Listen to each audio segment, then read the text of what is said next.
à travers les dimensions du temps et de l'espace, grâce à des technologies qui dépassent notre entendement. Nous observe-t-il, tapis dans l'ombre? Ce ne sont pas des cauchemars, tout ça est bien réel.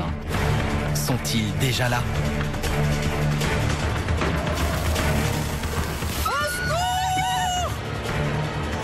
Peu importe où on irait, il finirait par nous retrouver.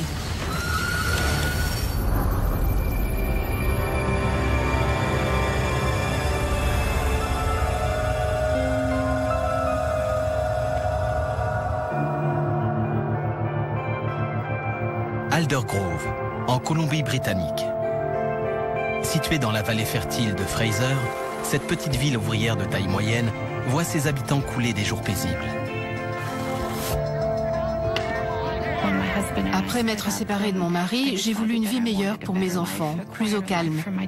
J'ai eu envie de me sentir en sécurité et c'est pour ça que j'ai choisi de déménager à Aldergrove. C'est très malin. La soirée du 17 juillet 1991 débute tout à fait normalement. Les enfants étaient couchés, ils dormaient. Mon ami était passé me rendre visite. On en était déjà à parler mariage. Merci. Tiens. Juste comme j'aime. Il faisait bon. On a décidé de s'installer dans le patio à l'arrière de la maison pour boire notre thé. C'était une belle soirée d'été. C'était une très belle nuit. On est bien là. Ton gratin de pommes de terre était délicieux. Tout est dans la crème. D'un coup, j'ai ressenti une sorte de bourdonnement étrange dans l'abdomen. Je lui ai dit, tu sens? Il m'a répondu oui, j'allais te demander la même chose. C'est quoi ça?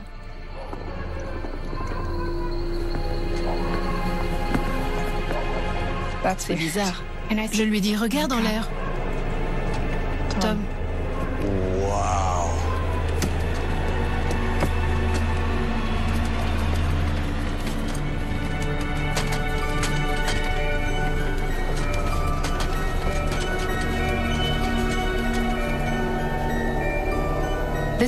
Cette chose devait faire la taille d'un terrain de foot, peut-être même plus. Elle était très sombre. En fait, on ne distinguait sa forme que parce qu'elle occultait la lumière des étoiles.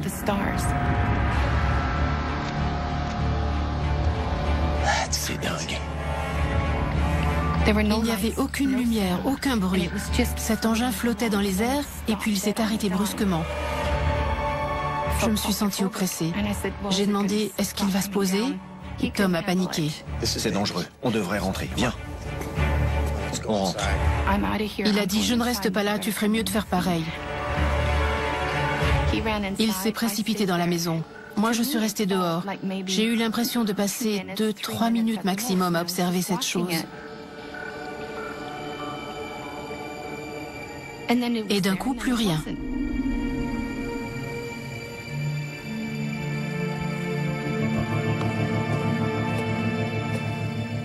Ah, te voilà. Il m'a demandé où t'étais passé. T'es allé où? Je t'ai cherché partout, tu avais disparu. J'étais là à regarder cette chose. Je suis sorti avec ton thé et tu n'étais plus là. Je n'étais allée nulle part. Qu'est-ce que tu racontes? Je t'ai cherché partout, dans les bois. J'ai marché jusqu'au bout de l'allée. Pendant 1 heure? Je lui ai dit, je ne suis restée dehors que quelques minutes et il m'a répondu non, tu as disparu plus de 3/4 d'heure. J'ai dit, c'est impossible. Tom, j'étais là à regarder cet engin dans les airs. Pendant 1 heure? J'ai répété, je ne suis restée dehors que 2-3 minutes. C'est ce qu'on a vu qui te rend nerveux. Et il m'a dit, non, regarde l'heure. Je suis resté parce que je ne voulais pas laisser les enfants seuls en ton absence. Tu as disparu presque 1 heure. Je ne savais pas quoi penser. Tu t'es envolé comme ça, sans rien dire. Je n'ai pas bougé, Tom. Tu es entré dans la maison pour poser les tasses et moi, je suis restée là. Non. Non, c'est pas possible, ça. Ce genre de numéro, ça ne va pas le faire. Mais Tom! Je ne savais pas ce qui s'était passé. Et après cette soirée, je ne l'ai plus jamais revu. Il m'a appelé pour me dire « Je suis désolée, au revoir ». Voilà.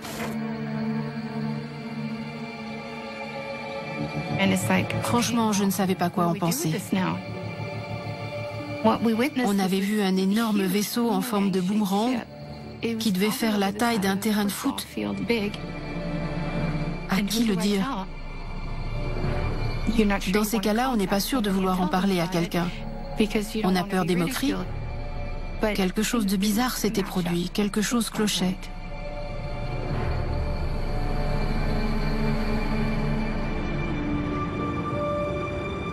Le lendemain, j'ai contacté le planétarium de Vancouver. J'ai demandé « Vous avez reçu d'autres appels ?» Et on m'a répondu « Non, mais je vais vous mettre en relation avec le centre de recherche ufologique. » Je ne savais même pas que ça existait. Des enquêteurs du centre UFO de la Colombie-Britannique s'occupent du cas de Corina. On lui a dit qu'il y avait eu 15 autres témoignages signalant un engin dans le ciel ce soir-là. J'ai feuilleté les documents et on a reçu 8 témoignages évoquant un vaisseau en forme de boomerang. Ça confirmait qu'on n'avait pas rêvé. Il y avait bien quelque chose dans le ciel. Et on n'était pas les seuls à l'avoir vu. Les voyages interstellaires sont-ils possibles? Jamie Matthews, astrophysicien, est responsable du premier télescope spatial canadien.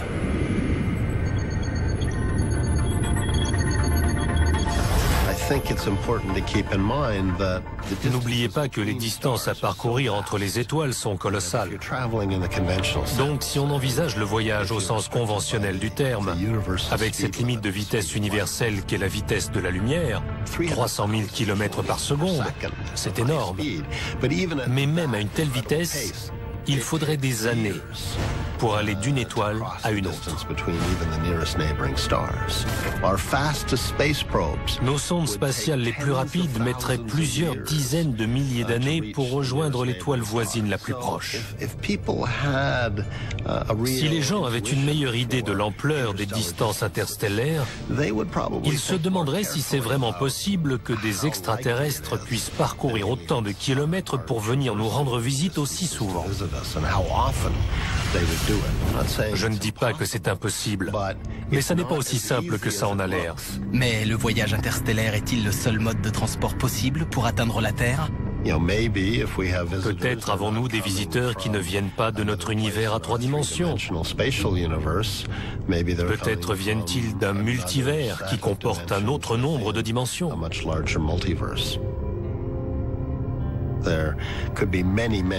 Il pourrait exister beaucoup d'autres dimensions spatio-temporelles, dont nos 3 dimensions spatiales et notre unique dimension temporelle ne seraient qu'un sous-ensemble. Si vous voulez relier ces différentes dimensions, il faut en quelque sorte percer un trou interdimensionnel. Si des créatures ont trouvé un moyen de réussir, alors c'est qu'elles disposent d'une technologie ultra sophistiquée. Ou alors c'est qu'elles ont découvert par hasard un phénomène naturel dont on ignore l'existence. Je ne savais que croire, mais j'étais sûre d'une chose, tout ça était très étrange. Il y a 2-3 années qui se démarquent des autres, et celle où Corina a vu cette chose étrange dans le ciel en fait partie. Un vaisseau géant en forme de boomerang a survolé sa maison. Avant qu'il n'apparaisse, le calme s'est installé. Les grenouilles ont cessé de coasser et un silence de mort s'est installé. Ce qui lui est arrivé les 45 minutes suivantes demeure un mystère. Tu as disparu presque 1 heure. Elle ne s'en souvient pas. Où était-elle? Je ne suis pas sûre de ce qui s'est passé.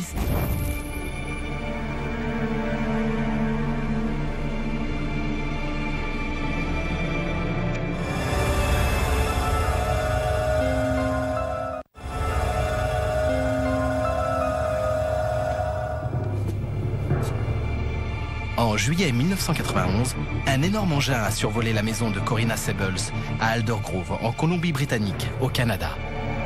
C'est dingue. Corina a appris qu'elle avait disparu pendant plus de 45 minutes. Elle ignore ce qui s'est passé. Ah, te voilà? Oui, Tom, j'étais là à regarder cet engin dans les airs. Pendant 1 heure? 1 heure? Tout ça a été très étrange. Ça m'a rappelé ce qui m'était arrivé enfant. Je ne saurais pas trop dire ce que c'était.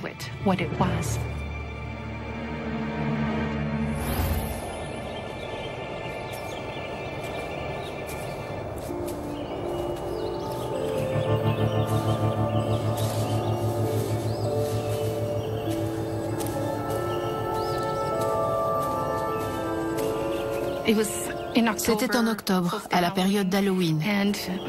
Des amis sont venus me chercher et m'ont dit « Viens jouer avec nous, on va jouer dans la forêt ».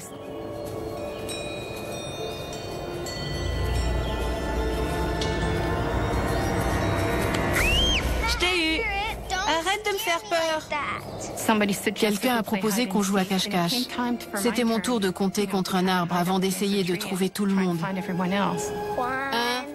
2, 3, 4, 5, 6, 7, 8, 9, 10. Attention! J'arrive! Il n'y avait pas un seul bruit. Je n'entendais plus mes amis, je ne les voyais nulle part. Les copains, vous êtes où?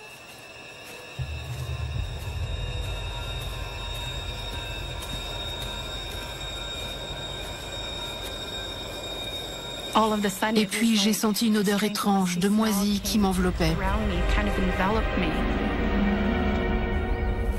J'ai eu comme des frissons. Et d'un coup, une peur inexpliquée m'a envahi. J'étais terrifiée.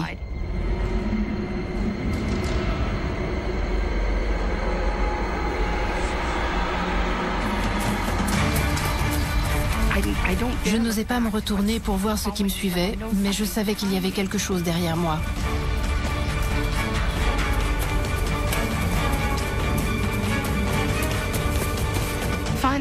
Quand je suis enfin arrivée chez moi, tout le monde était en panique. Mes parents pleuraient. Ils se sont mis à me hurler dessus. « T'étais où? Tous les enfants sont rentrés depuis longtemps. Qu'est-ce que tu faisais ?»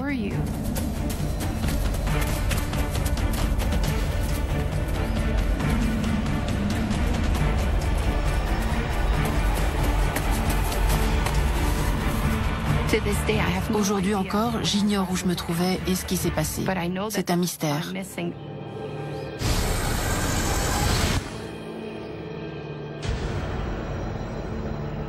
Il est très courant que des personnes qui disent avoir été en contact avec des extraterrestres ne se souviennent pas de ce qui leur est arrivé. Ils ont un blanc de 2 ou 3 heures dans leur vie. C'est classique chez les victimes d'enlèvement. Quand on se fait enlever, les extraterrestres viennent vous chercher, vous emmènent et vous font des choses. Parfois, les victimes gardent des marques étranges sur le corps, des cicatrices ou des bleus. Il s'agit surtout de cicatrices. Les personnes enlevées se retrouvent avec des marques bien visibles qu'elles n'avaient pas la veille. Et ça, c'est biologiquement impossible. J'ai pensé, je commence à comprendre. Car je me suis déjà réveillée avec des marques sur le corps. On m'a dit, certaines personnes qui disent avoir été kidnappées par des extraterrestres présentent des cicatrices sur les jambes ou ailleurs.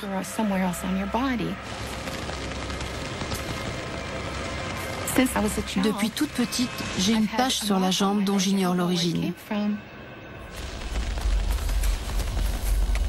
Je n'ai jamais vraiment compris ce que c'était.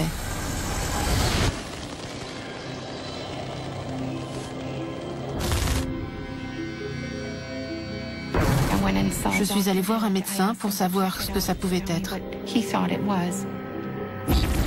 Il n'a pas pu me donner de réponse précise. Cette marque mystérieuse est-elle la preuve de l'enlèvement de Corina? On se pose forcément des questions. Je ne me drogue pas, je ne bois pas, jamais. On se sent terriblement seul parce qu'on se demande qui va nous prendre au sérieux. Si on me racontait une histoire pareille, je me dirais, je ne sais pas si je dois y croire ou pas.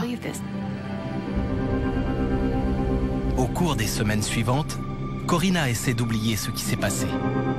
J'avais couché les enfants, je venais de me mettre au lit, j'avais fermé les yeux.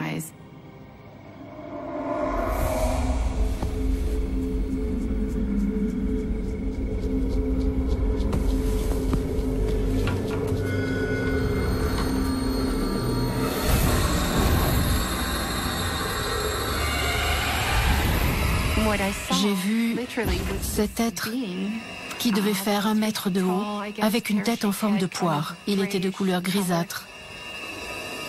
J'étais terrifiée. J'ai eu la sensation que ce n'était pas la première fois que je le voyais, mais je n'en étais pas sûre. Je le voyais, il était là. Et puis son image venait se superposer de plus en plus près de moi. Je ne sais pas comment décrire cela. Et cette chose a flotté jusqu'à la chambre de ma fille.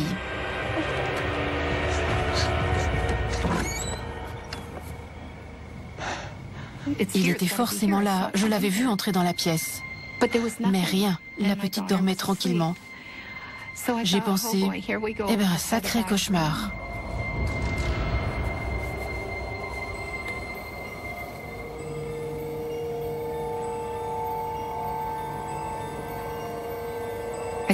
J'ai sérieusement envisagé de me faire interner. Quand ce genre d'événement se produit, la première chose à laquelle je pense, ce sont mes enfants. Comment les protéger? Comment tout arrêter? Sur un plan mental, psychologique et spirituel, on remet tout en question. J'ai été élevée dans la religion catholique. On nous parle de Dieu et tout le toutim. Et d'un coup, on se demande, mais qui sommes-nous? D'où venons-nous vraiment? Qui sont ces êtres? Qu'est-ce que cela veut dire? Pourquoi sommes-nous ici? Et là, on se sent terriblement seul. Caleb Scharf est à la tête du centre d'exobiologie de l'Université de Columbia. Il cherche des preuves de l'existence de vie extraterrestre.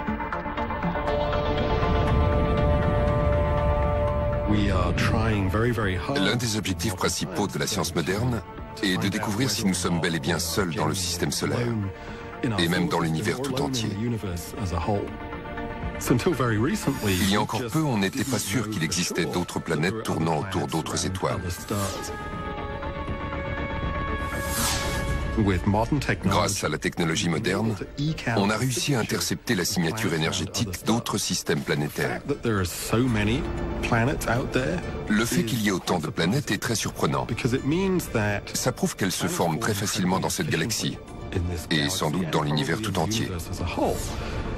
Ça veut dire que la probabilité qu'il existe une planète relativement semblable à la Terre, ou plus simplement pouvant abriter des formes de vie, est donc très élevée. On dénombre 763 planètes confirmées et plus de 2000 planètes potentielles. Notre galaxie fourmille de planètes. Il y en a plus que d'étoiles. On ignorait la chose il y a encore quelques années.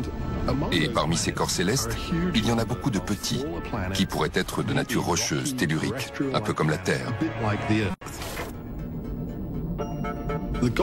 En astronomie, la zone d'habitabilité autour d'une étoile correspond à la zone dans laquelle une planète semblable à la Terre pourrait avoir une température de surface qui se situe entre le point de congélation et le point d'ébullition de l'eau. Autrement dit, la planète ne doit être ni trop près ni trop loin de l'étoile pour avoir une température idéale. Et si la présence d'eau à la surface nous intéresse, c'est parce que la vie ne peut pas exister sans eau à l'état liquide. Prenons la Terre. L'oxygène qui nous permet de respirer provient essentiellement de plantes et de micro-organismes. La plupart des réactions chimiques qui régissent notre monde sont le résultat de 4 milliards d'années d'évolution des organismes microbiens. Quand on s'intéresse à d'autres planètes, voilà le genre de signe de vie qu'on recherche. On tente de trouver des indices environnementaux qui tentent à prouver que la vie joue un rôle sur l'activité à la surface du corps céleste. Forcément, en s'appuyant sur des concepts comme celui de la zone d'habitabilité ou de la présence indispensable d'eau, on part de l'a priori que la vie ailleurs est forcément similaire à celle qu'on connaît ici. Est-ce bien le cas? On n'en sait rien. Mais il faut bien commencer quelque part, et le meilleur point de départ consiste à prendre ce qu'on connaît comme modèle.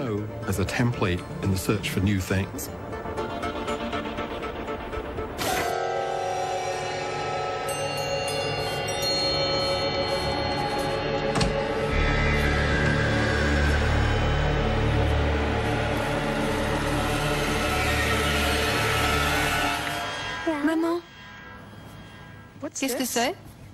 Le petit fantôme blanc. Un fantôme blanc? Qui sont ces êtres et que veulent-ils? Il vient des fois me voir dans ma chambre. Et il me fait un peu peur, mais il ne me fait pas de mal.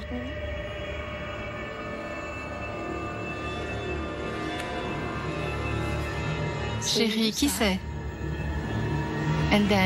Et ma fille m'a dit, je n'aime pas l'homme à tête de citrouille, c'est le médecin. Le médecin? Oui. Il me fait très peur, il me fait du mal. Il me fait un peu peur. C'est le médecin. C'est le médecin.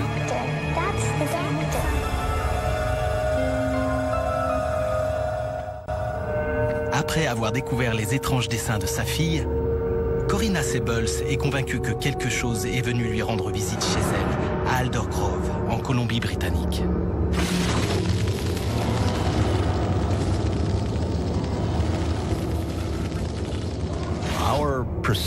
Notre vision des extraterrestres, que ce soit en littérature, au cinéma ou à la télévision, repose sur la perception que nous avons de nous-mêmes. Nous extrapolons à partir de ces images. Mais cette tentative est vaine, car nous n'avons qu'un seul exemple de vie complexe sur Terre. Les aliens nous ressemblent peut-être. Il est possible qu'ils aient 2 bras, 2 jambes, 2 yeux, etc. Car ce sont des éléments qui vont de pair avec un organisme fonctionnel. La vie doit répondre aux mêmes règles que celles qui nous gouvernent. Les lois de la physique, de la chimie, de la biochimie. Mais tout dépend de comment elles se manifestent. Comment passe-t-on d'organismes simples à des organismes complexes? Notre logique nous pousse à nous référer à ce que nous connaissons. On se dit bien, ils doivent avoir 2 yeux et une vision périphérique et 2 jambes pour tenir en équilibre. Mais qui sait ce qu'il en est? Le fait est que l'évolution est un processus imprévisible. Il pourrait donc exister une vie extraterrestre très éloignée de la nôtre. Des êtres capables de sentir, de se déplacer, de penser, mais très différents de nous malgré tout. Ce point de vue est tout aussi valable. On ignore quelle hypothèse est la bonne. À chaque fois qu'on a eu l'occasion de voir l'univers sous un jour nouveau, d'ouvrir les yeux sur de nouvelles zones de longueur d'onde du spectre électromagnétique, de nouvelles échelles de temps ou de nouvelles distances, on a été surpris.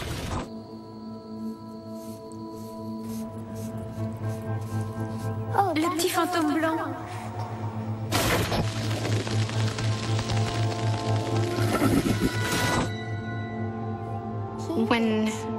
Quand ma fille m'a parlé du médecin, d'un coup, je me suis souvenu de ce qui s'était passé ce soir-là.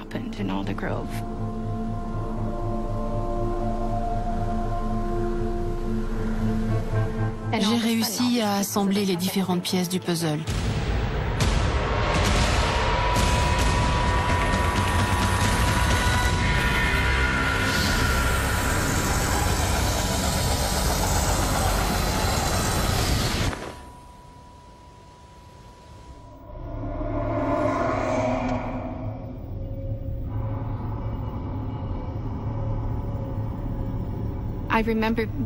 On m'a emmené dans un très gros vaisseau. Je pense que c'était ça. J'étais dans une pièce gigantesque, toute ronde et mal éclairée. La lumière était tamisée. Il y avait une odeur étrange et il faisait très froid. J'étais allongée sur une table en acier.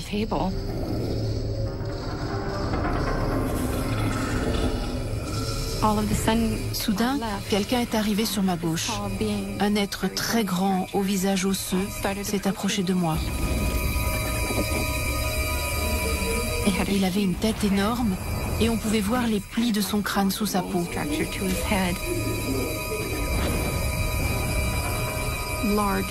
Il avait de grands yeux noirs en amande, une fente en guise de bouche, pas de nez, pas d'oreille et un corps tout maigre. J'étais littéralement terrifiée. Il n'a pas bougé les lèvres, mais je l'ai entendu me parler dans ma tête. Il a dit « Je suis le médecin ». J'ai pensé « Qu'est-ce qu'il va me faire ?»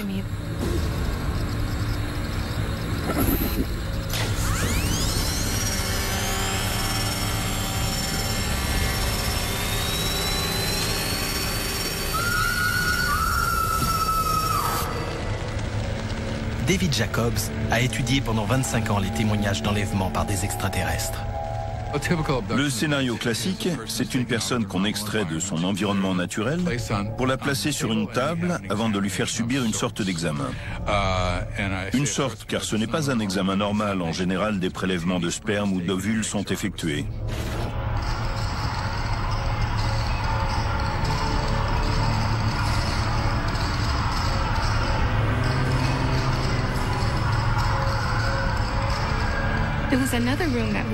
Il y avait une autre salle remplie de ce qui m'a semblé être des centaines d'aquariums.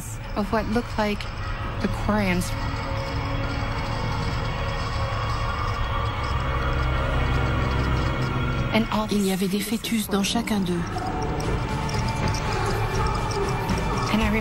Je me suis dit, c'est pas vrai. J'ai compris qu'ils enlevaient des femmes pour leur implanter ces fœtus qu'ils récupéraient par la suite.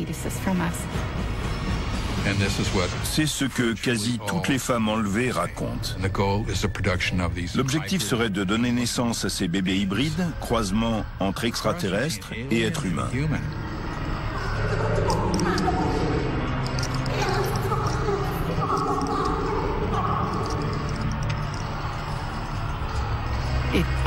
Tout est devenu clair.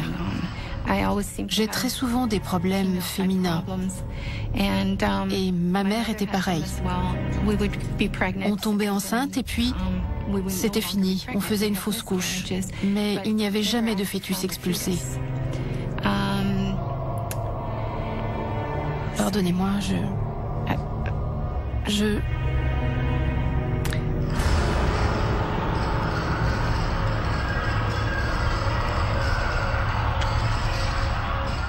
J'ai compris que ce qui m'était arrivé se transmettait de génération en génération.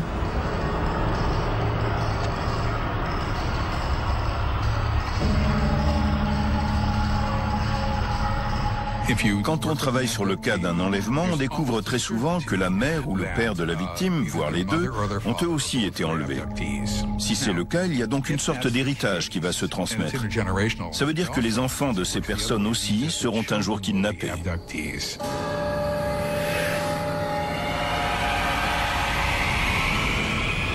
Le plus effrayant, ça a été quand j'ai pris conscience de la réalité de la chose. C'était terrifiant. J'étais en colère. Je ne voulais pas y croire.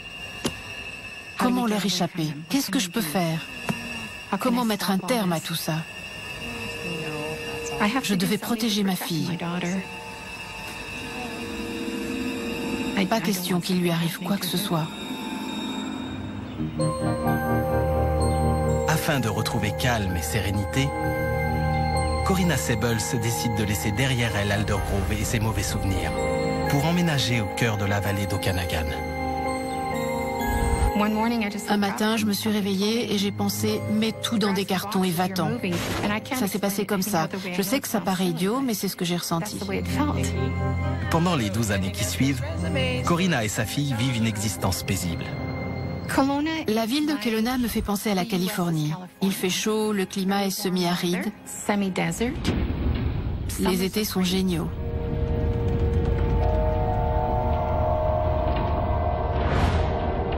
Elle n'avait pas la même voix. Une amie de Vancouver était venue me rendre visite. Elle n'était pas si mal. Il était très tard, minuit moins 5, et elle devait repartir le lendemain matin. Elle avait un bon accent. Et elle m'a dit, allons regarder les étoiles. J'ai pensé, il est tard, on devrait rentrer. Mais elle a tellement insisté que j'ai fini par céder. Et je lui ai dit, d'accord, on y va. La dernière fois que j'ai fait ça, c'était quand tu étais là. C'est mieux que dans mes souvenirs. Il n'y avait pas de lune ce soir-là. On ne voyait aucune lumière de la ville. Il faisait nuit noire et il y avait plein d'étoiles. Je me suis garée sur le bord de la route. Regarde, on va s'arrêter ici. Super, c'est parfait. Génial. Oui, c'est magnifique. J'ai pris ma lampe torche pour éloigner les ours et les pumas. On en avait récemment signalé dans la région. C'est splendide par ici. Oui, c'est top. Ouais. De prendre l'air. C'est super. Oh. Bon.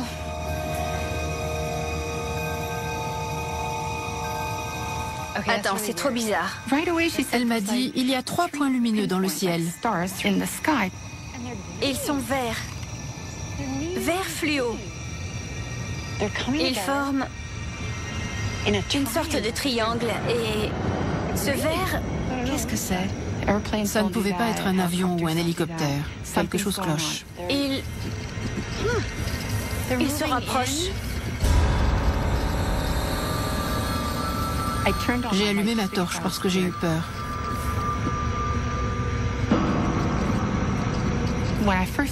J'ai vu des yeux et j'ai d'abord pensé, ok, c'est un cerf.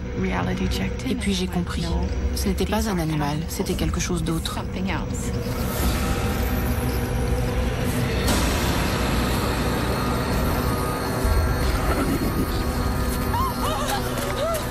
Quand j'ai pris conscience de ce dont il s'agissait, j'ai paniqué. J'ai voulu crier, mais aucun son n'est sorti de ma bouche. J'avais tellement peur que je ne pouvais plus ni parler, ni respirer.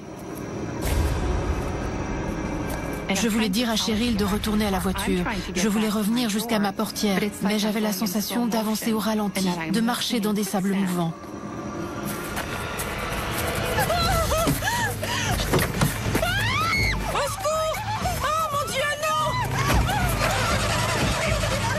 Cette chose s'approchait. Elle en avait après moi. Je devais m'enfuir. Vite, mon Dieu! Démarre la voiture! Je n'y arrive pas! J'ai dit, ça démarre pas. Allez! C'est pas vrai! Non, allez! Je n'arrivais pas à y croire. Qu'est-ce que c'est? Qu'est-ce qui se passe? Et on est reparti vers la ville. Oh mon Dieu! Il faut qu'on les sème! De quoi tu parles? Mais c'était quoi ça? On doit s'enfuir! Qu'est-ce que tu racontes? C'est pas vrai! Oh mon Dieu! Quoi? C'est derrière nous! J'ai dit, je ne veux pas rentrer chez moi, les mener jusqu'à ma fille. Je ne veux pas qu'il lui arrive quelque chose. On doit continuer de rouler. On va se garer quelque part et attendre que cette chose s'en aille. Je suis allée plus loin. J'ai pris la route de montagne, là où il y a tous ces vergers. Tu fais quoi là? Chut! On a regardé derrière nous, à travers le pare-brise, pour voir si cette chose était toujours là. Rien.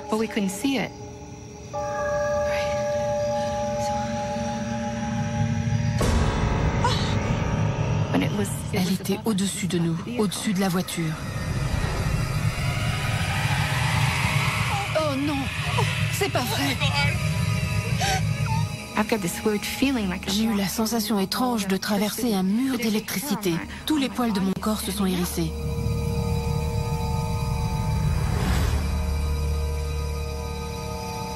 C'est parti. Qu'est-ce qu'elle a, ton horloge? Corina, pourquoi ça affiche? C'est pas possible. Pourquoi il y a 1 heure d'avance? Shirley m'a fait remarquer que l'horloge indiquait 1 heure de plus. On venait d'arriver. Comment 1 heure avait pu s'envoler comme ça? Pourquoi il y a 1 heure de plus? Oh mon Dieu, Shirley, non! Pourquoi? On doit rentrer! Ma fille! De quoi tu parles? Ma fille! Oh non!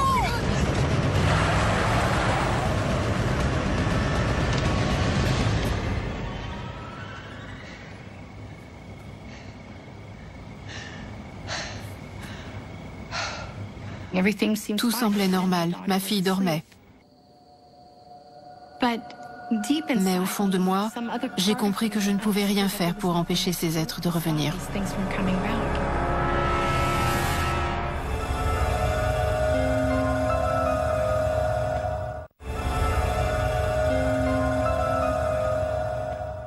Il y a 3 points lumineux dans le ciel. Ils se déplacent. C'est vert. Le 27 juillet 2003, Corina Sebels pense avoir vécu avec son amie Shirley une rencontre du troisième type terrifiante. Au secours! Oh mon Dieu, non! Craignant pour la sécurité de sa fille, Corina se précipite chez elle. Elle est soulagée de retrouver la petite endormie, saine et sauve. Elle fait immédiatement part de l'incident à des spécialistes d'ufologie. Brian Weick lui apprend que son ami et elle ne sont pas les seuls à avoir vu ces manifestations étranges dans le ciel. Plus de 200 personnes ont été témoins de cet événement qui a eu lieu le 27 juillet 2003. C'est exceptionnel. Le téléphone n'a pas arrêté de sonner. Il m'a dit, de nombreuses personnes ont vu la même chose. On a reçu des témoignages, des appels, des emails décrivant un phénomène identique. Les gens ont vu ces lumières vertes flotter dans le ciel, se déplacer d'arrière en avant, de haut en bas, avant de disparaître au loin. C'était dingue, l'objet s'est stabilisé au-dessus des montagnes avant d'opérer un virage à 90 degrés, de redescendre vers le lac et de tourner à 90 degrés à nouveau. Et il a survolé les véhicules sur l'autoroute. C'était très étrange.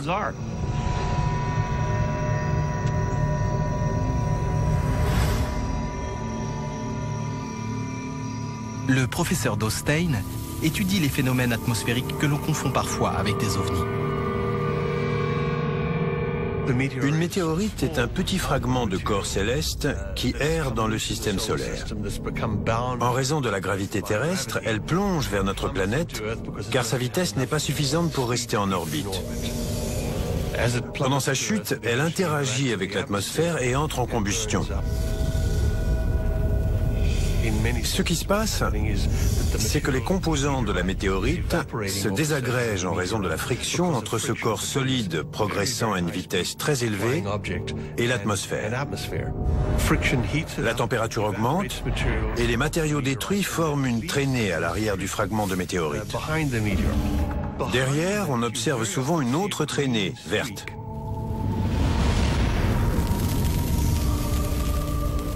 On a donc la météorite, puis une traînée blanche, ensuite une zone verte et enfin l'obscurité. Tout ça forme toujours plus ou moins une ligne droite.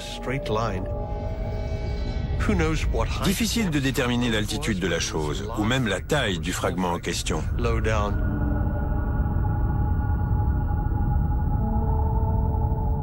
Toujours est-il que tout fragment de météorite émet de la lumière en raison de l'énergie dégagée. Corina et son amie Shirley ont vu plus d'une lumière fluorescente dans le ciel ce soir-là. Il y avait 3 points lumineux. Ils formaient un triangle et se déplaçaient de façon très étrange. Les sceptiques diront c'est peut-être ceci, c'est peut-être cela, mais on n'a pas rêvé. Et d'autres ont vu la même chose. La vitesse de cette chose était incroyable.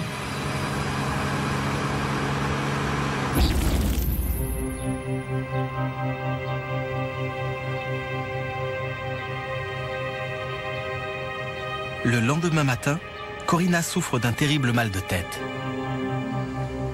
J'étais assise là, à essayer de comprendre ce qui s'était passé la veille. Bonjour Shirley. Bonjour.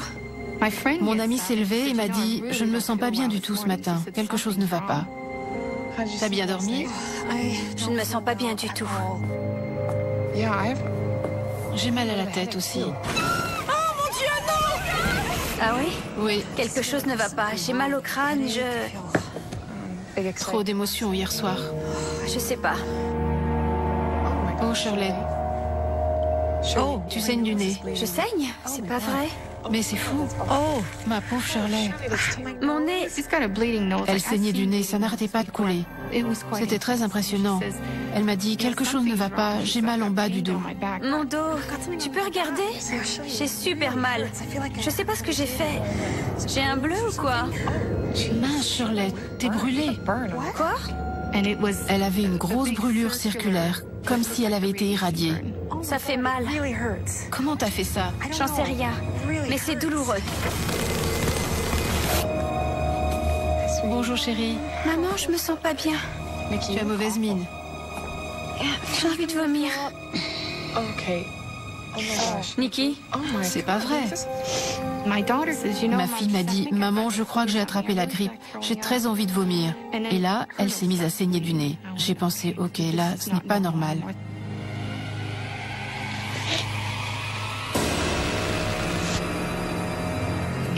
Une chape de plomb s'est abattue sur moi. J'ai compris que malgré tous mes efforts pour les maintenir à distance, ces êtres s'en étaient pris à elle. C'est pour ça qu'elle saignait du nez. J'étais totalement impuissante. Peu importe où on irait, où on essaierait de se cacher, ils finiraient par nous retrouver. Cette terrible expérience vient confirmer les pires craintes de Corrina. J'étais sous le choc. J'étais plus que jamais consciente du fait que c'était eux qui commandaient. Ils pouvaient venir quand ils voulaient, faire ce qu'ils voulaient, et j'étais incapable de les en empêcher.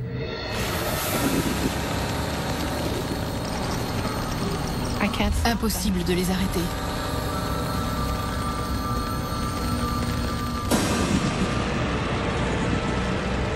Peu importe où on irait, où on essaierait de se cacher, ils finiraient par nous retrouver. Au secours! Oh mon Dieu, non! Démarre la voiture!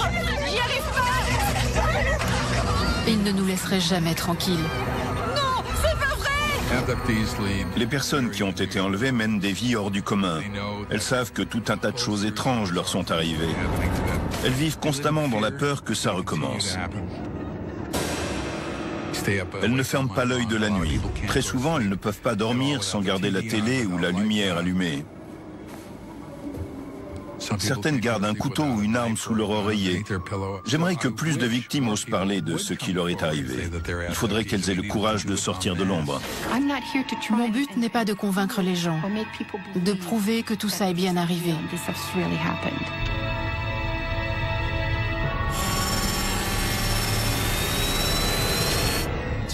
Il faut aller de l'avant, parce que sinon, on ne vit plus.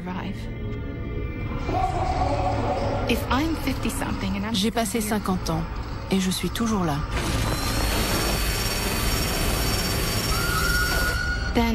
C'est la preuve qu'ils ne cherchent pas à me tuer. Ils m'enlèveront peut-être à nouveau, mais je reviendrai. Je ne peux pas protéger mes enfants de tout. Mais ils m'ont vu gérer la chose. Et grâce à ça, ils sont de taille à affronter ce qui pourrait arriver à leurs propres enfants. Ou même à leurs petits-enfants, qui sait. On ne sait pas pourquoi ils reviennent. Mais ils finissent toujours par revenir.